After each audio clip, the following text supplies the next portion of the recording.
सभी बंधुओं को प्रणाम। आज हम श्रीमद् वाल्मीकि रामायण के 17वें अध्याय का पठन करेंगे, जिसमें वानर युगपतियों की उत्पत्ति का वर्णन है।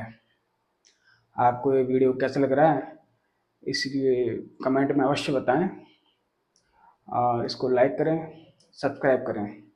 चलिए पठन प्रारंभ करते हैं। जय श्री सीताराम। बालकांडे सप्तदशः सर्गा। इस सर्ग में ब्रह्मा जी की प्रेरणा से देवता आदि के द्वारा विभिन्न वानर युगपतियों की उत्पत्ति का वर्णन है। अब कथा। जब भगवान विष्णु महामनस्वी राजा दशरथ के पुत्र भाव को प्राप्त हो गए, तब भगवान ब्रह्मा जी ने संपूर्ण देवताओं से इस प्रकार कहा। देवगण, भगवान विष्णु सत्य प्रतिज्ञ, वीर और हम सब लोगों के हितैषी हैं।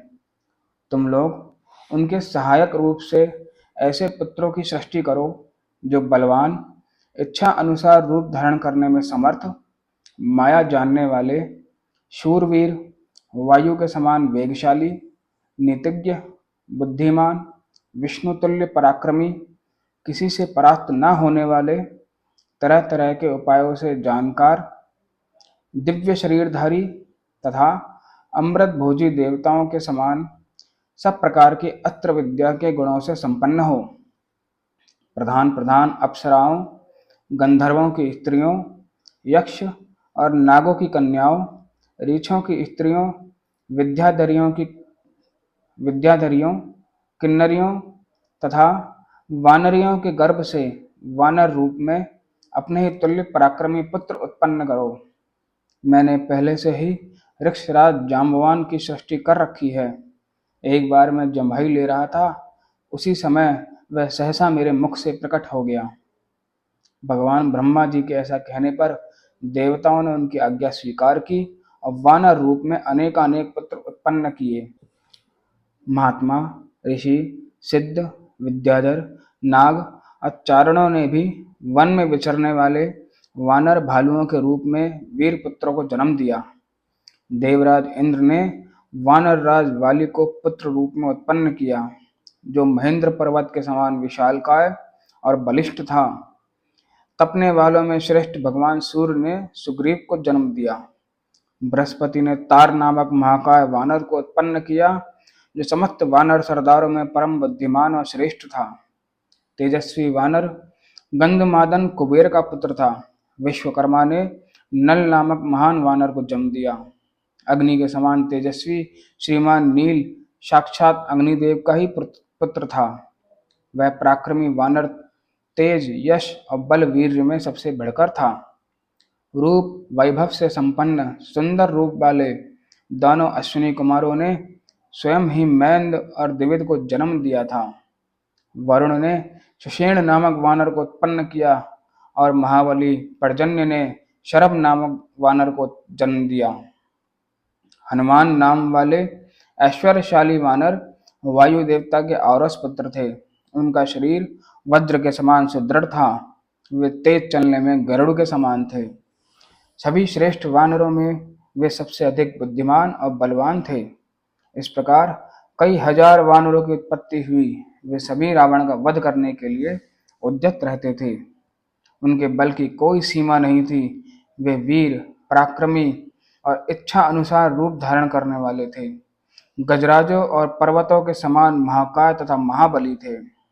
रीछ, वानर तथा गोलांगुल यानी लंगूर जाति के वीर शीघ्र ही उत्पन्न हो गए। जिस देवता का जैसा रूप, वेश और पराक्रम था, उससे उसी के समान पृथक पृथक पुत्र उत्पन्न हुआ। लंगूरों में जो देवता उत्पन्न हुए, वे देवावस्था की अपेक्षा भी कुछ अधिक पराक्रमी थे। कुछ वानर रीछ जाति की माताओं से तथा कुछ किन्नरियों से उत्पन्न हुए। देवता, महर्षि, गंधर्व, गरुण, यशस्वी यक्ष, नाग, किमपुरुष, सिद्ध, विद्याधर तथा सर्प जाति के बहुसंख्यक व्यक्तियों ने अत्यंत हर्ष में भरकर सहस्त्रों पुत्र उत्पन्न किए। देवताओं का गुण गाने वाले वनवासी चारणों ने बहुत से वीर विशालकाय वानर पुत्र उत्पन्न किए। वे सब जंगली फल मूल खाने वाले थे। मुख्य मुख्य अप्सराओं विद्याधरियों, नाग कन्याओं तथा गंधर्व पत्नियों के गर्भ से भी इच्छा अनुसार रूप और बल से युक्त तथा स्वेच्छा अनुसार सर्वत्र विचरण करने में समर्थ वानर पुत्र उत्पन्न हुए। वे दर्प और बल में सिंह और व्याघ्रों के समान थे। पत्थर की चट्टानों से प्रहार करते और पर्वत उठा के लड़ते थे। वे सभी नख और दांतों से भी शास्त्रों का काम लेते थे।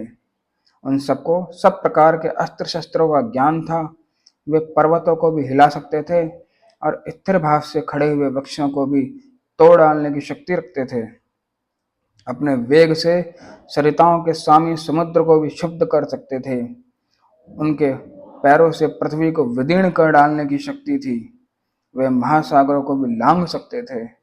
वे चाहे तो आकाश में घुस जाएं, बादलों को हाथों से पकड़ लें तथा वन में वेग से चलते हुए मतवाले गजराजे को भी बंदी बना लें। घोर शब्द करते हुए आकाश में उड़ने वाले पक्षियों को भी वे अपने सिंहनाद से गिरा सकते थे। ऐसे बलशाली और इच्छा अनुसार रूप धारण करने वाले महाकाय वानर यूथपति करोड़ों की संख्या में उत्पन्न हुए थे।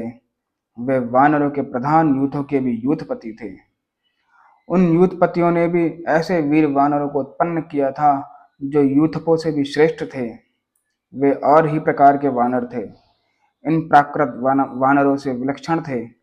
उनमें से सहस्त्रों वानर यूथपति ऋक्षवान पर्वत के शिखरों पर निवास करने लगे। दूसरों ने नाना प्रकार के पर्वतों और जंगलों का आश्रय लिया। इंद्र कुमार वाली और सूर्य नंदन सुग्रीव ये दोनों भाई थे। समस्त वानर यूथपति उन दोनों भाइयों की सेवा में उपस्थित रहते थे।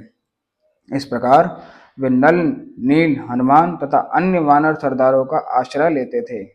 वे सभी गरुड़ के समान बलशाली तथा युद्ध की कला में निपुण थे। वे वन में विचरते समय सिंह, व्याघ्र और बड़े बड़े नाग आदि समस्त वन जंतुओं को रौंद डालते थे। महाबाहु वाली महान बल से संपन्न तथा विशेष पराक्रमी थे। उन्होंने अपने बाहुबल से रीछों, लंगूरों तथा अन्य वानरों की रक्षा की थी। उन सब के शरीर और पार्थक्य सूचक लक्षण नाना प्रकार के थे। वे शूरवीर वानर पर्वत, वन और समुद्रों सहित समस्त भूमंडल में फैल गए। वे वानर यूथपति मेघ समूह तथा पर्वत शिखर के समान विशालकाय थे। उनका बल महान था। उनके शरीर और रूप भयंकर थे। भगवान श्री राम की सहायता के लिए प्रकट हुए उन वानर वीरों से यह सारी पृथ्वी भर गई थी। इस प्रकार श्री वाल्मीकि निर्मित आर्ष रामायण आदि काव्य के बालकांड में 17वां सर्ग पूरा हुआ। धन्यवाद।